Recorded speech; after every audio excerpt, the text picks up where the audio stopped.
The challenges are of different nature, which I will elaborate. Well, you eagerly must be waiting for the schedule straightway, but just give me 15 minutes, 10 to 15 minutes to tell you the basics profiling. The term of Karnataka Legislative Assembly is till 24th of May 2023. So we have to complete the entire process before that. There are 224 assembly constituencies, of which 36 are reserved for the SCs and 15 are reserved for the STs. Let me just also tell you the electors' profile in the state, because a healthy electoral roll is a prerequisite and a foundation for any election activity and an exercise. Total electors in the states are 5.21 crores, of which male electors are 2.62 and female electors are around 2.59, almost equal. And during the SSR exercise which we completed, the Commission laid special emphasis on the, as I have been repeatedly saying, on the inclusive part of the electoral roll and also the human part of the electoral roll. What does it entail?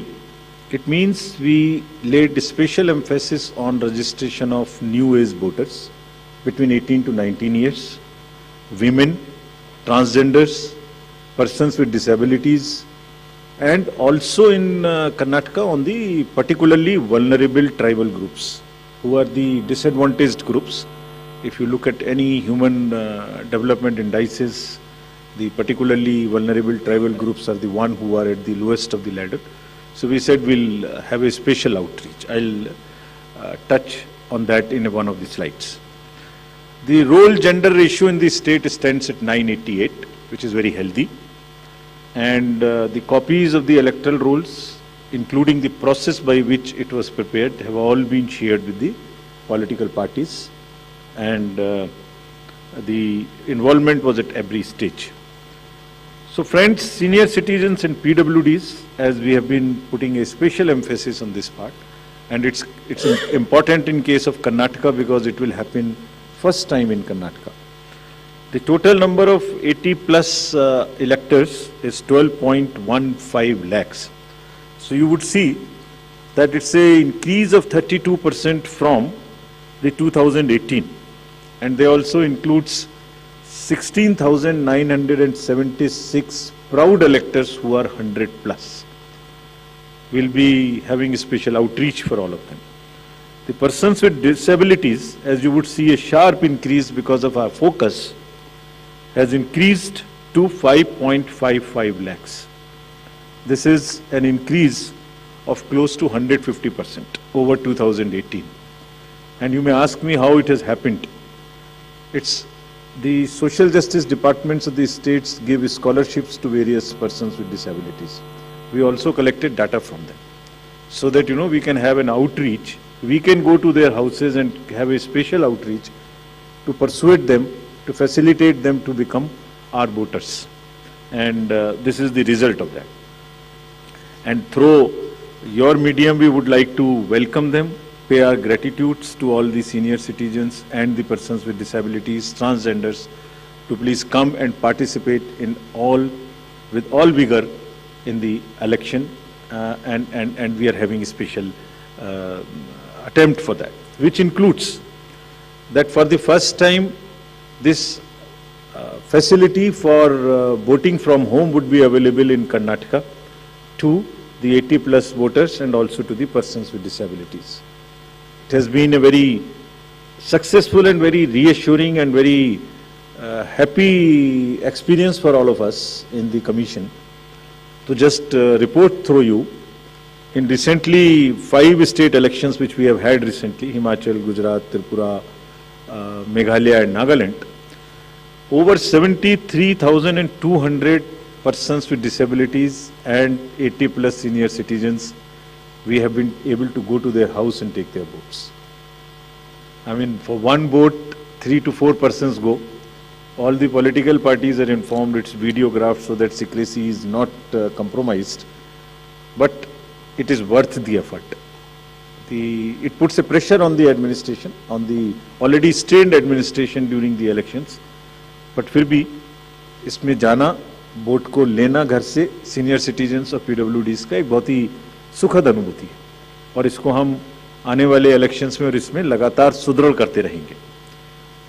So coming to the inclusive elections and connecting with the youth, which is very critical in case of all the elections, but more so in Karnataka and in terms of youth and urban. I'll tell you how.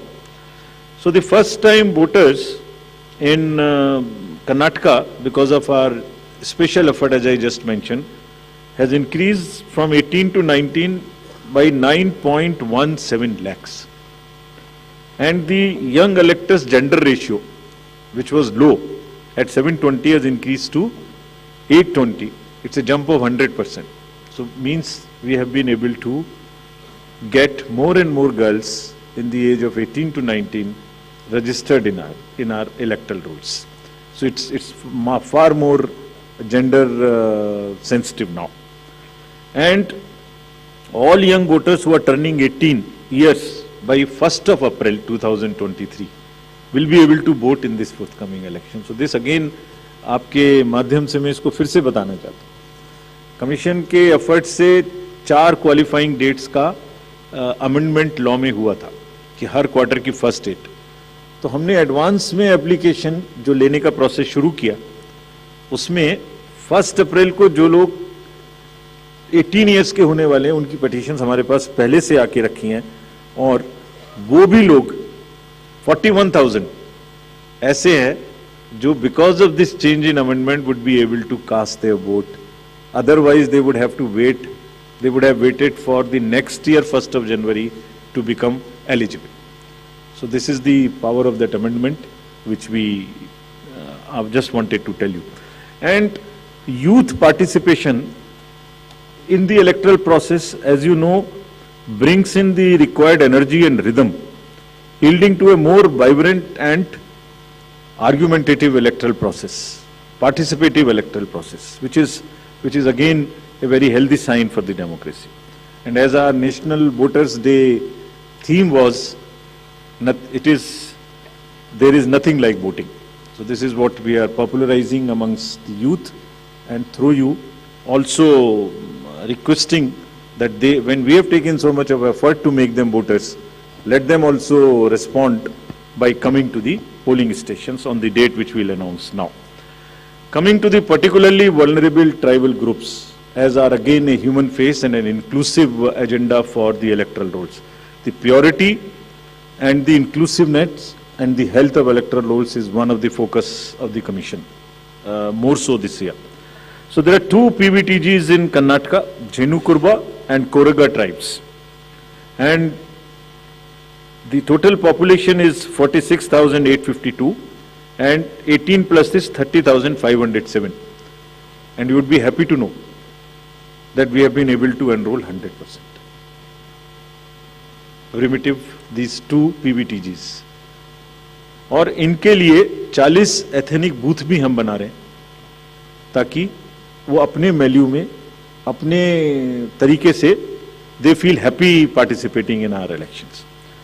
Similarly for transgenders, total transgenders in the state as per the records of the department concerned is 42,756, and we have been able to enroll through our outreach in our process 41,312, which is again almost complete. कुछ ऐसे भी लोग हैं जो अपने आप को electoral roll में एज ट्रांसजेंडर मार्क नहीं कराना चाहते.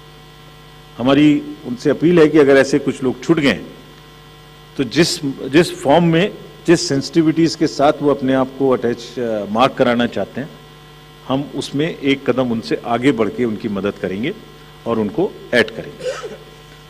Now after voters to give you a feel and a overview of the polling stations, there are 58,282 polling stations in the state of Karnataka, of which 20,866 are urban. And I'll tell you what special efforts are required for these urban area polling stations. Average electors per polling stations comes to 883, and we'll be doing as usual the 50% webcasting, which comes to 29,140. On all these sensitive booths which have been identified, we take 4 or 5 measures. Either there would be a CAPF, or there would be webcasting, or there would be a micro observer. It's a combination, and cumulatively, through a combination of all of this, we tend to put more vigor and vigil on the sensitive booths. For enhanced voter experience, how do we ensure that voters feel happy, want to come to the booth and take part in the festival of democracy? There would be close to 1,320 polling stations which would be managed exclusively by the women. ये भी उनके हर election में हम कर रहे हैं, उनके एक एम्पावरमेंट का भी पार्ट है. There is a feeling that yes, we can do it, and election exercises in the even remote places, there were booths in the recently held elections which were all managed by the women, including the security personnel. और इसी तरीके से 240 polling stations would be model polling station, जिसमें eco friendly और green booths उनको बनाएंगे. और ये भी एक नया प्रयास शुरू किया है कि जब यूथ नहीं आते हैं वोटिंग में, तो हम पोलिंग स्टेशंस को भी अपने यूथ जो एम्प्लॉयज़ हैं उनसे मैनेज करें.